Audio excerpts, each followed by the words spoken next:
The Hoosier Triplets, a trio of Indiana authors road tripping through the romance genre and sharing what we love and learn. Welcome to our podcast. Hello, welcome back to another episode of the Hoosier Triplets. What's our slogan? Whimsy, where the hell are we? We're in New Palestine, Indiana. We are right now. We are in the library in New Palestine. So today's topic is basically author expectations. Reality versus expectation. Reader expectation versus reality. We're gonna lay it all out there. Yeah. Yep. The nitty gritty. What you think we do, what we really do. We're pulling back that, the fourth wall, the veil, the curtain. And we have to be fast because my private jet that's flying me to over to England, where I'm going to meet with my billionaire husband. And we're going to eat bonbons. Your 22-year-old billionaire husband that created is in the mafia and who's a motorcycle club mafia and just an all-around nice guy. He's waiting to wine and dine me with flowers and roses. Well, I do really think that the expectation when someone says that first you're an author and then to find out that you're indie is either you are totally rich and famous, and why are you why are you at Kroger or Walmart, why are you doing your own shopping, or big deal, so what, you don't do anything, you just anybody can do that. It's like one or the other, or you weren't good enough to be traditionally traditionally. Oh, sorry. You couldn't get a real contract. Yeah. So you're not a real author. Yeah, I'm not a real author. I get the whole sometimes oh really? Have I read you? Well, I don't know. I mean, if you don't recognize my name when I say it, maybe not. Well, okay. So I think if anything, when I went to the romance author mastermind learning experience, the first thing that really struck me was a lot of people are making a lot of money that I have never heard of, and I didn't even know there's that big of a subcategory that has interest in the female swan that hooks up with the platypus. I didn't know that was a thing, but clearly this chick did, and she's making six figures a year. So there's money to be made. We're not all making it. Well, and I think another expectation is sometimes you'll see these authors that are they're making 6 figures a year, but then they're also their spend on ads or their releases are astronomically higher than what another author's would be that is maybe earning less. So you have a little bit of proportional there. Mm-hmm. I'm a 6-figure author, but is that I'm not. I wish I was.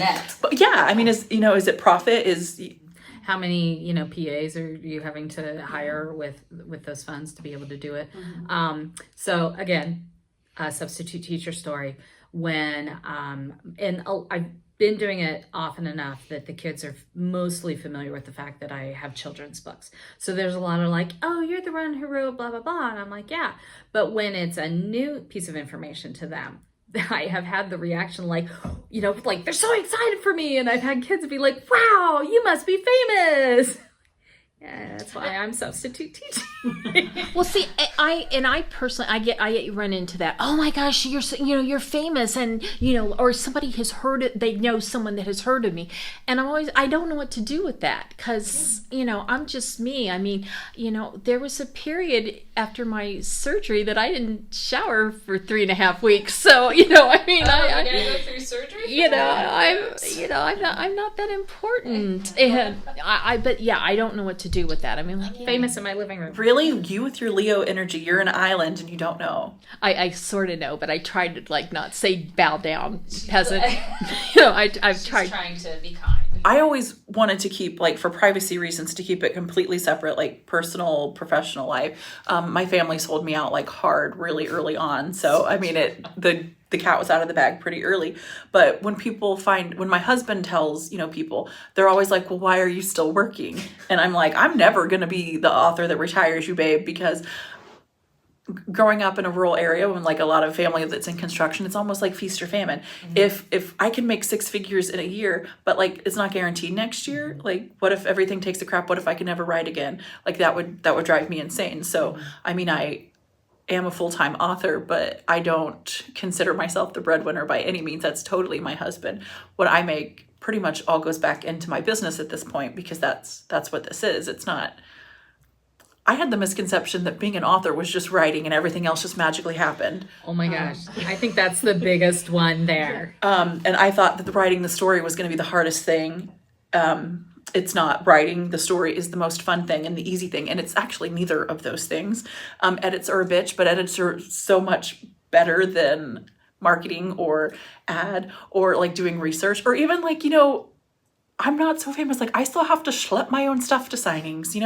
My table doesn't magically get set up like by bunnies. You just need a fairy godmother. You could just wave the wand. Well, we still have to apply to do events, and I don't get in every event I wish to, and there's still plenty of people who are like, who are you? You're no one. That's huge. But I think too, the secret, the writing is probably the most fun. I know I dread, what am I going to say on social media?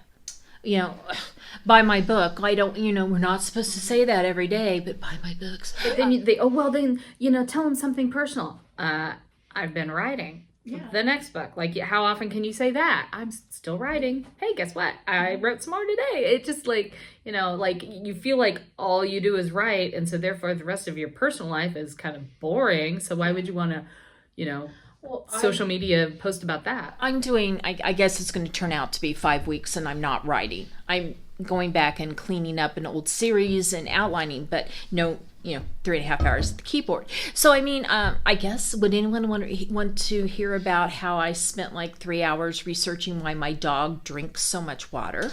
And, because he's thirsty and he pees a lot, so it's all good. But, my days are not exciting, and that's why that's why I gave up on TikTok. It was like, I am not getting fixie every day. You're lucky one day a week that I actually find mascara.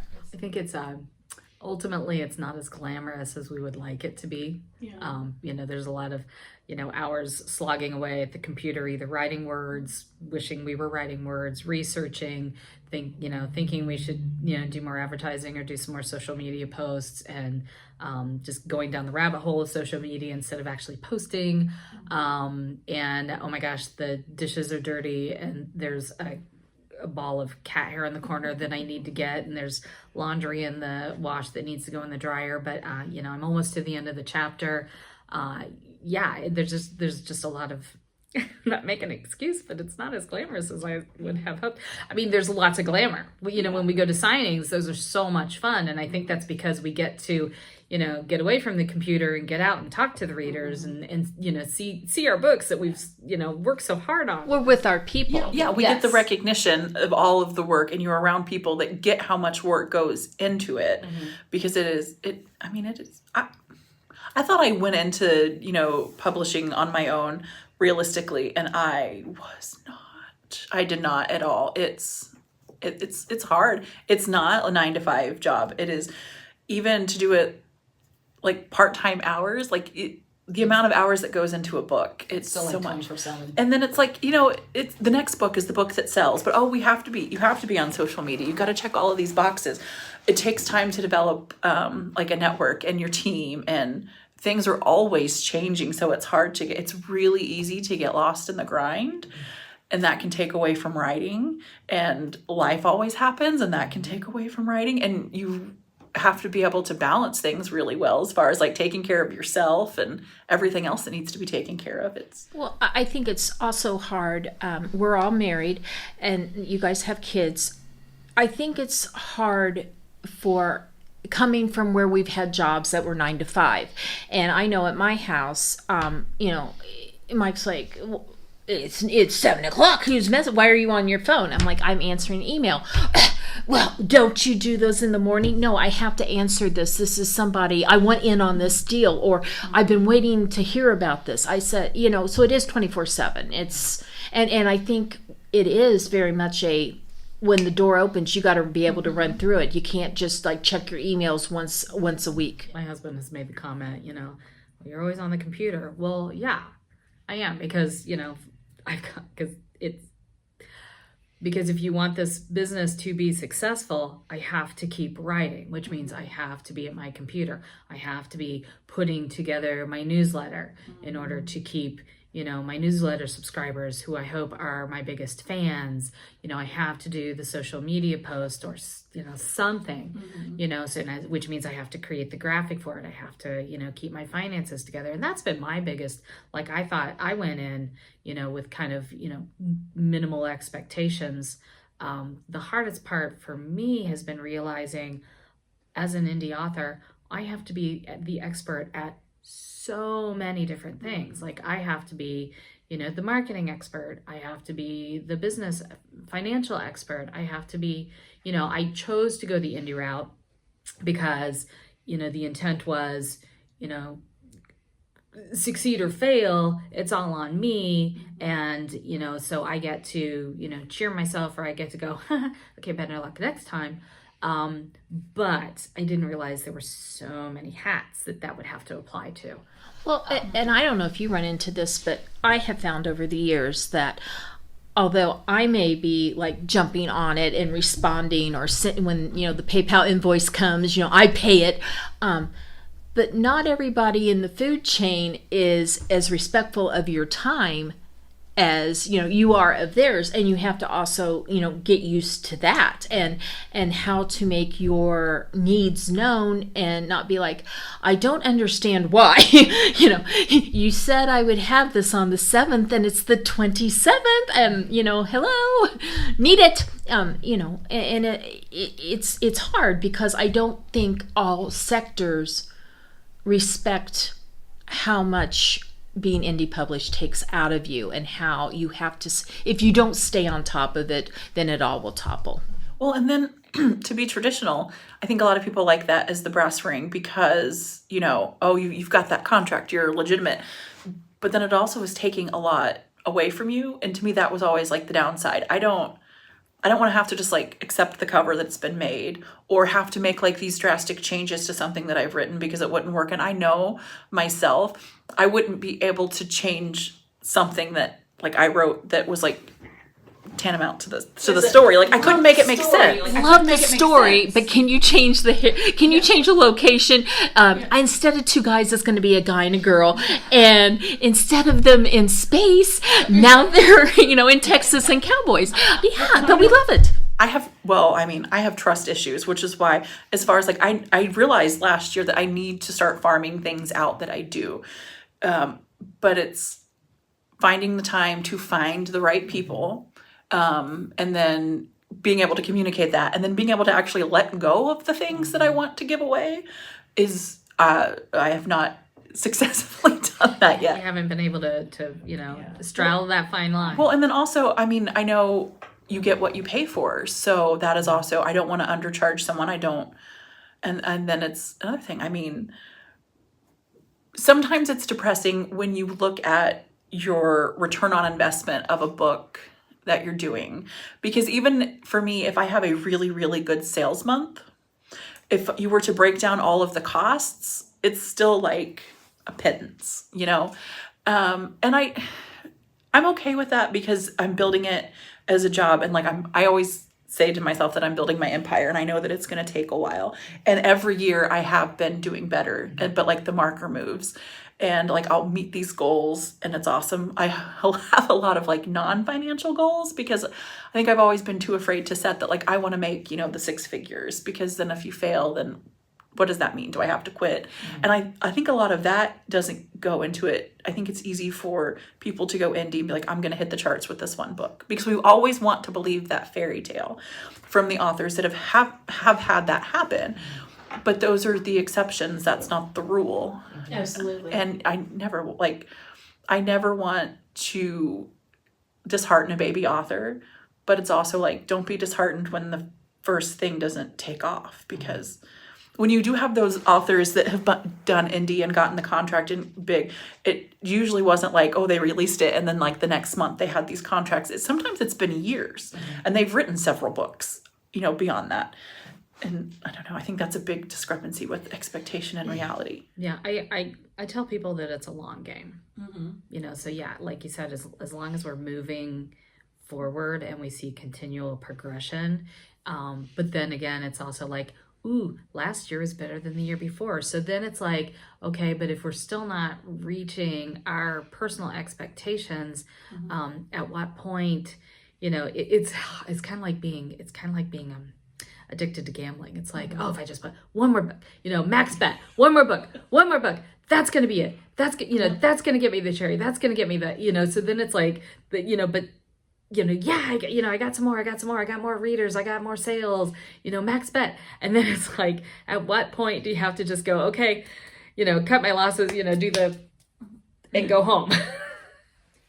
Well, and I think it's underplayed sometime because like the expectation is I write this book makes me money. And then I write the next book and the next book makes me money. When the reality is, and it took me several years to get this, is that it's your backlist. Like you still have to promote your backlist. So while it is important to keep releasing the next book, you cannot forget about your past releases because that is what is going to help generate the income for the previous. And like the bigger your backlist gets, the better it is.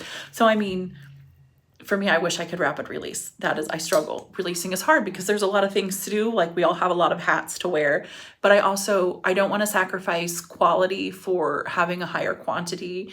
And then it's also like reading has become part of the job now because you have to make sure your market expectations, even if you don't technically write to market, you do. I always call it my research, even if it's just like I'm wanting to be left alone. I'll just read a book and be like, it's research. I got to research it, and technically it is. Well, it's what are the cool kids doing, and also you want to read what your friends, authors that you've met, authors that you admire, your friends. You want to be able to talk about their books. Well, and also just to support it and pay it forward because I always think it's awesome when you have other authors that like support each other by buying their books.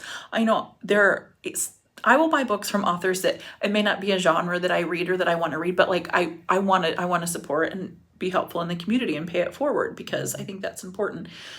It's too easy to think that we're competition with each other. And I mean, again, we could all have the same prompts. It's not going to be the same story. It's, we all have our own voice. All right. So we've spent several minutes whining. Us. Let's talk about, and maybe, hopefully there is some unexpected pleasant surprises with being an author that we hadn't anticipated. I used my degree in marketing from Indiana University. The tuition dollars did pay off. I think what I love is when I can take a moment and realize how much I've grown, how much I've learned. I'm the girl boss, and I have made this happen. I've had a ton of help, but I mean, I'm the buck stops at me. I make the decisions, and that's a listen. 50 years ago, women didn't do that. You've built your own empire. And that was when I was in college and getting ready to my senior year. That was the dress for success time. Everybody wanted a job at Xerox or IBM or some JJ Donnelly or something. I don't know. But anyway, like we were women, we were going to break through that glass ceiling. That's what you were told to go work. And it wasn't fun always. I mean, and the world was not always open to women that were ball busters and wanted to break through. But, in indie, we can do that. I mean, sort of the people that are disruptors and unafraid, usually they do get a payoff. Well, and as much of whining as I might have done, feast or famine, I do like that it all falls on me. I don't like the being dependent on someone else. And if I could be a professional student and just always learn, always be in school, that would have been like my dream job, like my dream career. And I think so much in a way that being an author, that writing does that because, you get to do your research to learn like what your characters are going to do, these locations. And then as much as it can be hard to stay up with all the different things, all the different hats we have to wear, it's also nice because I don't feel like marketing. I hate marketing. I could do the edits. I can, social media trends, see what, what is trending, like what new topic has been brought up, like what new shifter combination has happened. I mean, and it's new and it can be exciting. So it's not, sitting, doing the 9 to 5, doing the same thing every day. It is very vast. And that is very fulfilling. And I don't like you have to look at the money thing because it is a business, and I think that gets overlooked a lot, but I don't like that to be my measure of success. It's so much, and sales rank, honestly, just getting to connect with readers at events is so nice. Having someone that has read you and enough to like want you to sign their book or to meet you is awesome. I think for me, and especially because sitting at home and writing is now, as a substitute teacher, I get out, to talk to the kids. But then I come home and I'm writing, so I get to talk with my family and I get to talk with the voices in my head. But ultimately, it's kind of a solitary existence. But the meeting other authors and really, coming together on the things that we love, which is writing. This is why the Hoosier Triplets are together. Yeah. Because we mesh well, we met each other, we mesh well, we get along, we complement each other. I think is priceless, because this is a part of me that I would not be able to find support in otherwise. And yeah, you're right. The meeting the readers. I mean, when the first readers come up to you and they're like, "Oh my gosh, I loved your book," and you're like, oh my God, you did! You're just like fangirling on your fans. I know, I'm still the dork. I fangirl on my fans because if they the first time someone took like one of my stickers to like put on their little case that I'm like, oh my God, can I take a picture of that? Because that's what I do when I go to a signing as like a reader. And I don't know, she probably thought I was like the weirdest person. I'm like, it's so cool. But the beautiful thing about author signings is that, it's like, weird attracts weird, and weird, like to get to fangirl over each other. And just think of like the people that I've met through like the book community and different like Raina, like I would have never before, and it's so great, like the huge amount of people that you get. And well, and yes, let's be honest, Romancelandia has had its share of horrible behaving people involved, but romance writing is a lot of women. Mm-hmm. And I said, I came from, cheerleader dance team. You came from the pageant world, and you were the smart girl.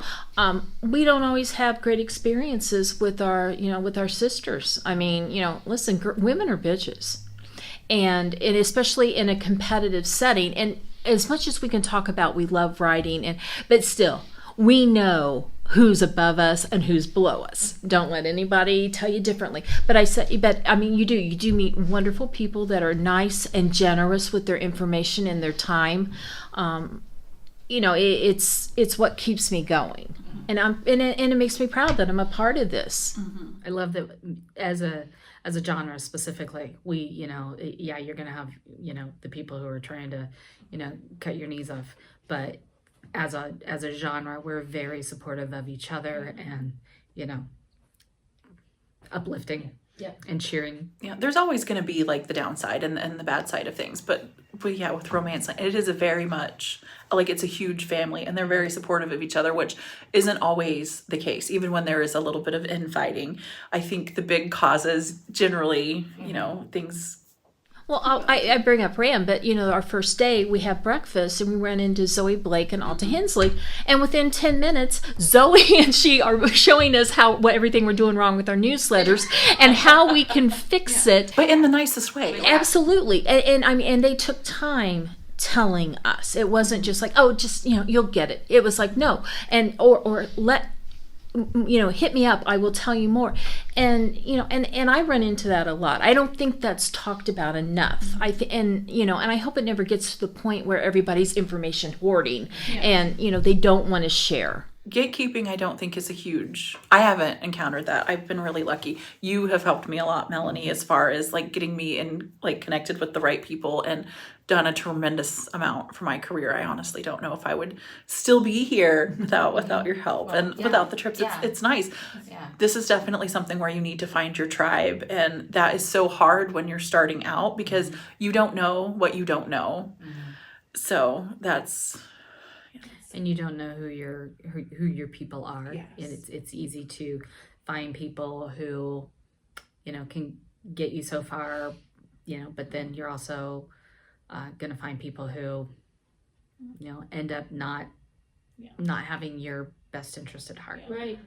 So, which, in any business, you're going to find that. In any part of life, you're going to find that. So it's not like, unique to us, but I think the overarching theme is that as a genre, we tend to be very supportive of each other. There are those that think that it's a competition that, one reader is, if, they read me, they're not going to read you, or, which I don't personally. Yeah, I personally don't believe that, because you can read so many books. I read a book a day, and I 100% support that, and I've never understood that the authors that are so begrudge somebody who gets a book sale because then they think somehow that this person that only reads alien opera, big production, double-dicked, are also going to read your 1870 cowboy story with the, that has no sex on page. That's not, they're probably not that same person. But they could be. But they could be. Because, I know I read a wide variety of books. So, please don't pigeonhole me. Yeah. So why would I want to pigeonhole and just go, oh, well, and I've done that in choosing signing events. There was one in Graceland, and I'm like, okay, well, I don't write, I don't know why I just assumed that wasn't my genre, like Elvis or Brat Packer. I don't even know what kind of genre that would be, but I'm like, oh, well, that's not what I write.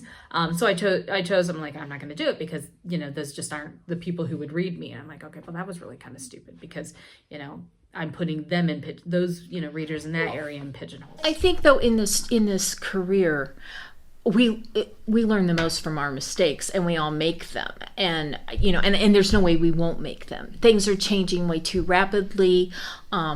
Things that we thought were true 3 weeks later learn that's totally untrue. We were lied to. That never worked that way. So we all do these things, and what do? You learn and grow. All right, ladies, we have 3 minutes left. I know, what last final words. You're going to make me buffer because performance anxiety. I'm just going to say girl power. Girl power. I was about to say, girls, go girls. The three of us, I think, are a good example of why, Romance Landia is so awesome. We all have different genres. We have different backgrounds. We're different people. Very different people. But, the book is, our common tie. And that, I don't know, it's so powerful. I always say the book people are the best people in the book events. It's got its own energy. Well, let's be honest. Ava has won 2 awards in a year. Yes. Where's your award? You need you need to have it plastered. And who cheered loudest? We did, because our girl got noticed. And honestly, I feel like your award means more to me than mine would have. No, I don't know if I could say. I have a speech written. Again, we're different people. But yes, but we could be, we could be happy for each other and excited. And it's not threatening. It's motivating because I want to I'm in good company. I want to keep it. And I think that is the tip. That's the takeaway. When you find people that are like that motivate you to be better, not feel threatened, you found your tribe. Or push you to be your best, in a positive way. Yeah, absolutely. So. Oh God, we got too deep again. We need to do a fun one next time. So let's talk about serious. dicks next time. Or yeah. Well, she did mention dicks. We're not going to be able to go an episode, I think, without hearing dick. Double dick. Yeah. Or anal. Double dick it. Oh, we didn't talk about anal today. Sorry. All right. So we will call that an episode. Thank you all for coming, and please keep watching and keep listening. Coming.